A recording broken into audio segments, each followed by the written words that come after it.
Ευχαριστούμε κύριε Πρόεδρε. Κυρίες και κύριοι, έχουμε την τιμή να έχουμε κοντά μας ως κεντρικό ομιλητή της εκδήλωσης τον κύριο Ivar Tallo, πρώην μέλος του Κοινοβουλίου της Εστονίας και ιδρυτή του E-Goverment Academy. Η Εστονία κατέχει μία από τις υψηλότερες θέσεις στη χρήση της τεχνολογίας, καθώς και το μεγαλύτερο ποσοστό των κατοίκων και σε ένα μεγάλο ηλικιακό εύρος που είναι τεχνολογικά εγγράμματοι. Και γι' αυτό το λόγο η Εστονία, σύμφωνα με πολλούς, θεωρείται η Silicon Valley της Ευρώπης. Σε αυτό το θαύμα, που συντελέστηκε σε σχετικά σύντομο χρονικό διάστημα, ο κύριος Tallo είχε και έχει ενεργό ρόλο, είτε με το θεσμικό του ρόλο ως πρώην μέλος του Κοινοβουλίου της Εστονίας, είτε ως μέλος του Parliamentary Assembly of the Council of Europe, είτε ως ένας εκ των ιδρυτών του E-Government Academy, προωθώντας τη χρήση τεχνολογιών πληροφορικής και επικοινωνιών στο δημόσιο τομέα πολλών χωρών της Κεντρικής και Ανατολικής Ευρώπης, των χωρών των Βαλκανίων, της Αφρικής και του Αραβικού κόσμου. Είναι ένας από τους συντάκτες των βασικών αρχών της πολιτικής περιπληροφορικής της Εστονίας, του κώδικα δεοντολογίας για τους δημόσιους υπαλλήλους και του Public Information Act. Ο κύριος Tallo δέχτηκε πρόθυμα την πρόσκληση του Φόρουμ Ελληνικής Καινοτομίας και Στρατηγικής να πειραστεί μαζί μας τις εμπειρίες και τις απόψεις του. Mr. Tallo, the floor is yours.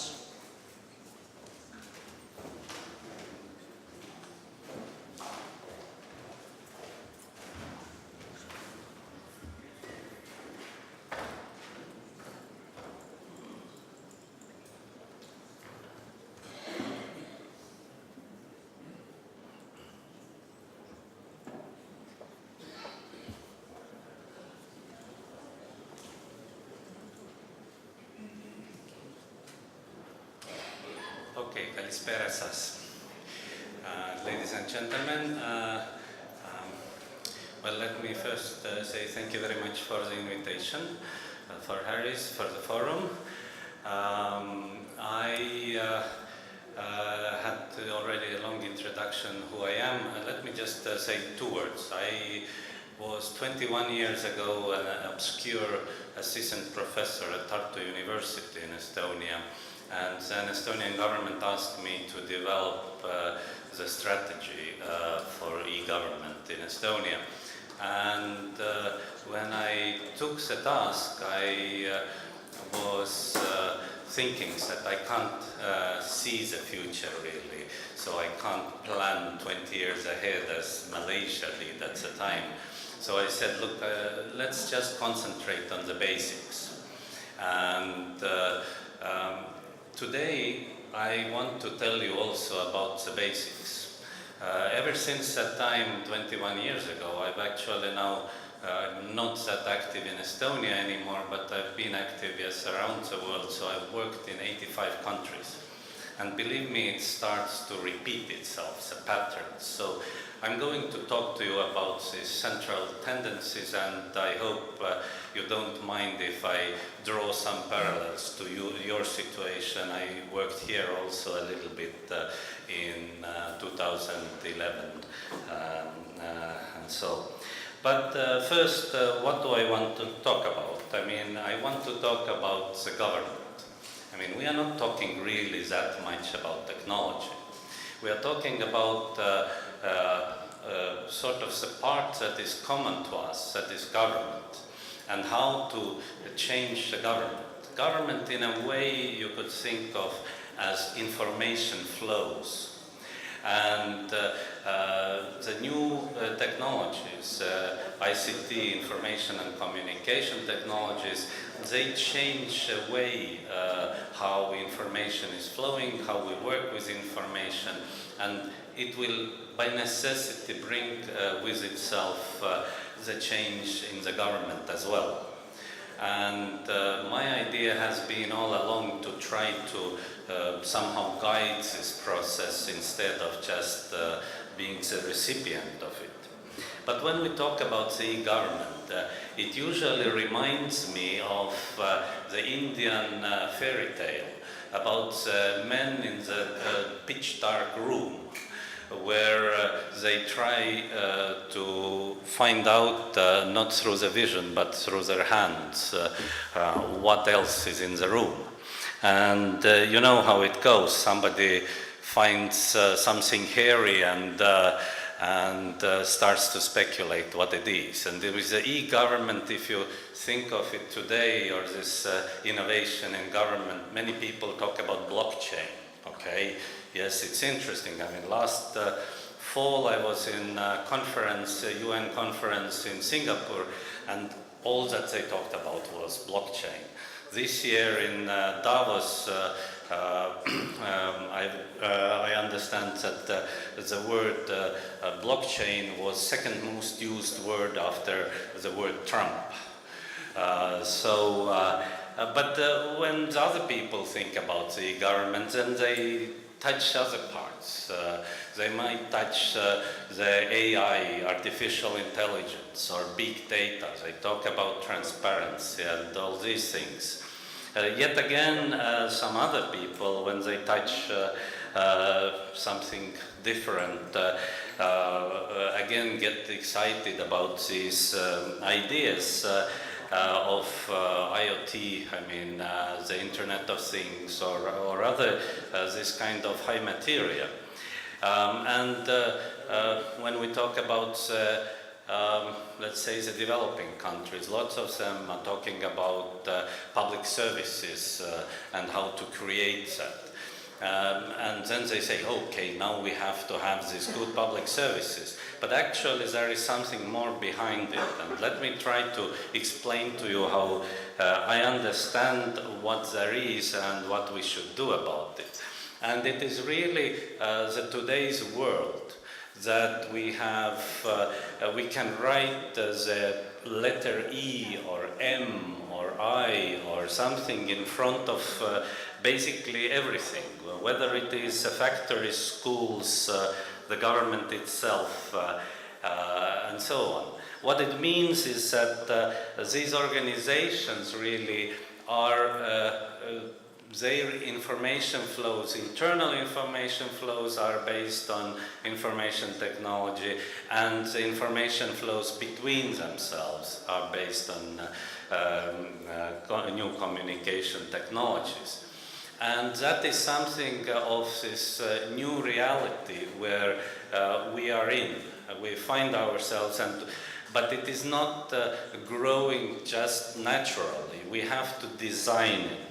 And if we do it, then, well, I'm not going to show these little movies, but if somebody later has, will have from organizers a slideshow, you can look at these.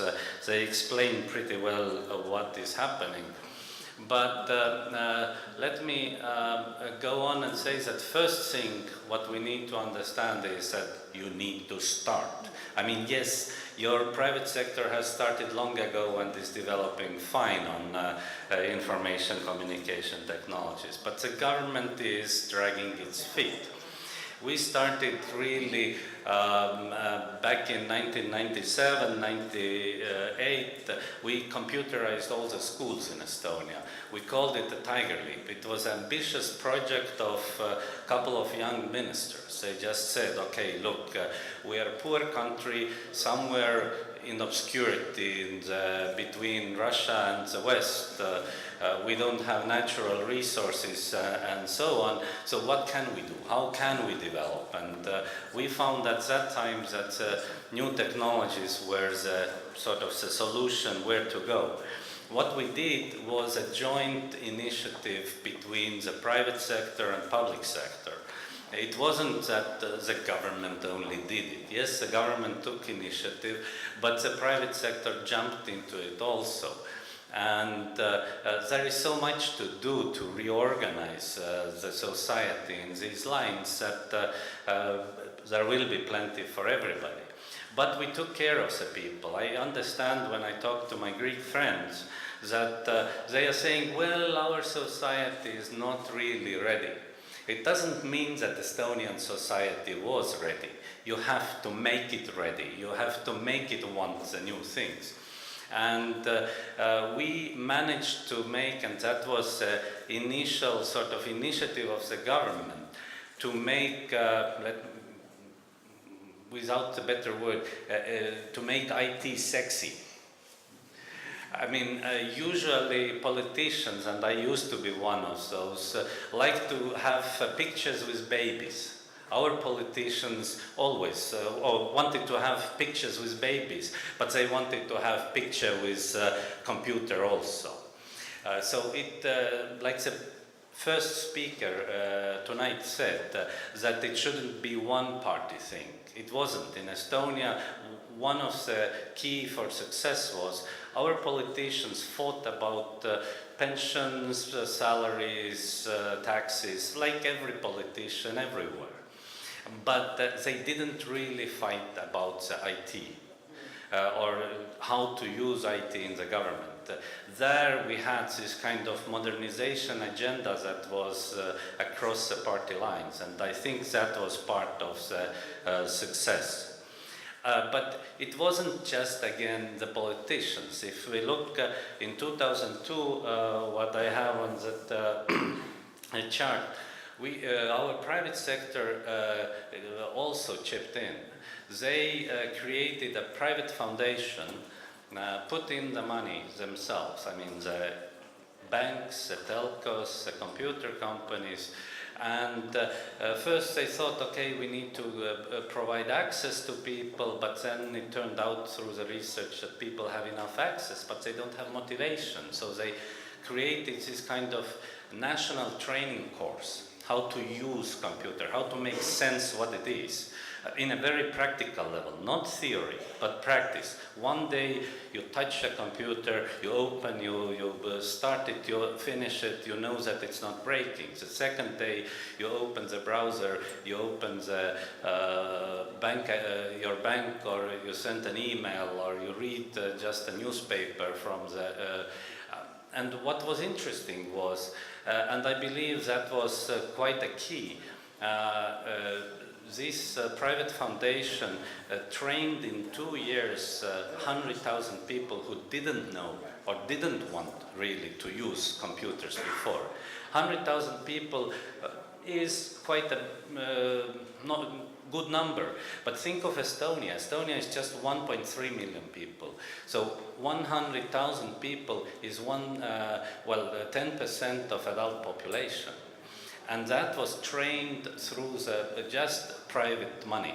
No public funds were used at all.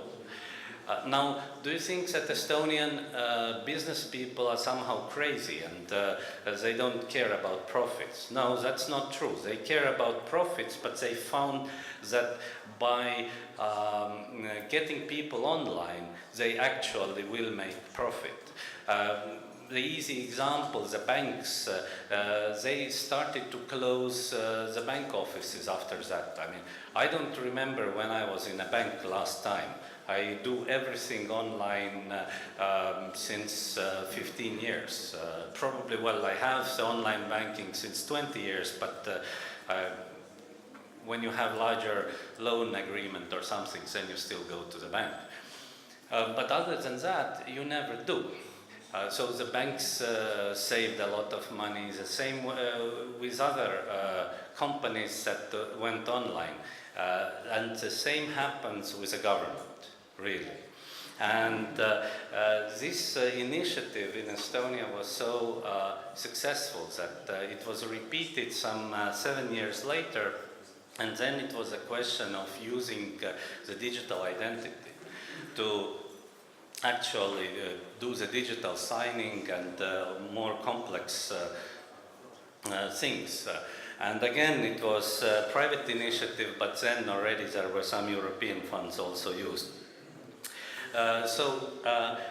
When Estonian e-government grew, it grew with different initiatives. I'm not going to stop on any of the initiatives. I just want to say that you just have to start where it grows, then just water it. It's kind of like a plant. There shouldn't be a totally complex, very difficult plan to implement things. Then these plans go off the rails. You have to take the initiatives that people want, that the bosses support, and go with them. And then bundle it together into the bigger digital story. We started, one of the first ones was to put Estonian cabinet of ministers online. It was in 2000 we got rid of all the papers. I mean, 10 years later it looked a little bit more fashionable, it still looks like that. And it has never broken the government. Indeed, when the first government used it, I remember a couple of ministers told me, when we are gone, then this thing will be gone. Well, it wasn't. We have now the 7th release, I believe, of the software. But now comes a major part what I want to talk about in a very quick way. In order to have all this fancy stuff, whatever it is under the e-government, you need 4 pillars. What we call an e-government infrastructure and what we took care of early on. We started with access, access not only to people but to the offices and to the all offices. Then we need to have digitized information. I believe most of the information you have now is also digitized.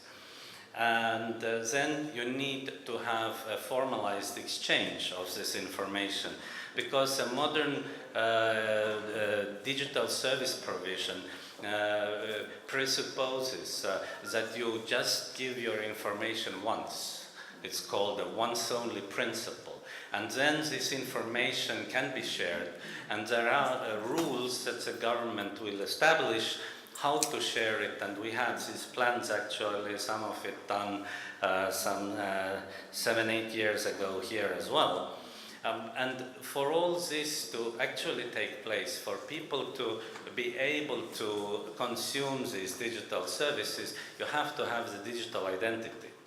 And whether it is ID card or mobile phones and SIM cards that you use, or we in Estonia now use something in the cloud where the certificates are.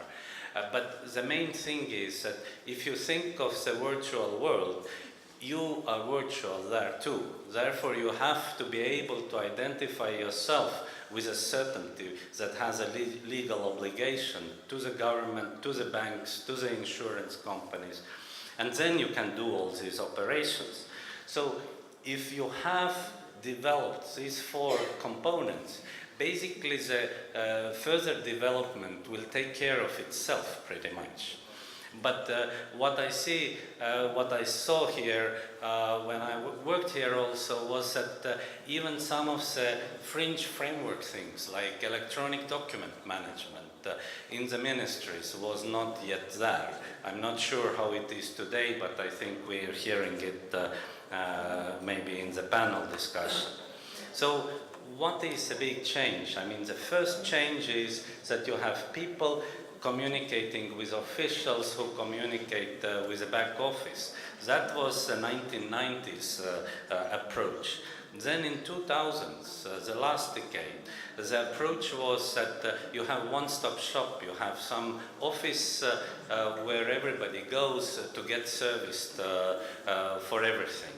And that was a big deal. We in Estonia really didn't think of that. We also, from the beginning, from 90s, thought that, okay, we can communicate directly with the information systems. So that is a kind of basic ingredient for Estonian success. I mean, we were looking into this, we started to model the life after this immediately.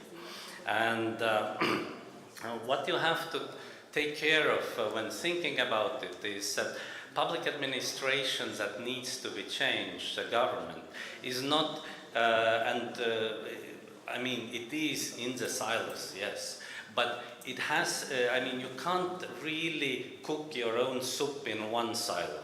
It is also sort of, it has to be horizontal. It is kind of, when you want to change something, it reverberates throughout all the administration, like in the spider web.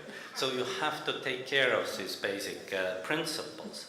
I also want to point out something else, and it is, I mean, it's a nice picture. I used to have it in my dormitory room when I was studying. Farewell to memories. But basically it's time factor. I mean, we first, as a politicians, we want everything right now. Okay, by tomorrow. But it takes much longer. But if you don't start right now, then it will take forever. So let me just give you one chart. I mean, nobody likes to pay taxes, right? In Estonia, we started to pay taxes online in 2000. And this is sort of adoption rate of how the taxes were, people went online. If you see this, and if you think in 2000 there was 9%, you can't claim that this is success if only 9% goes there. If, well, okay, second year it's 21%, even 30% in a third year, not that much.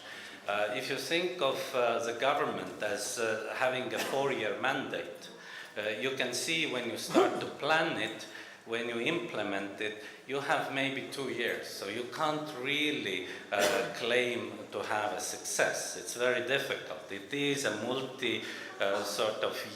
annual sort of team effort that will take you.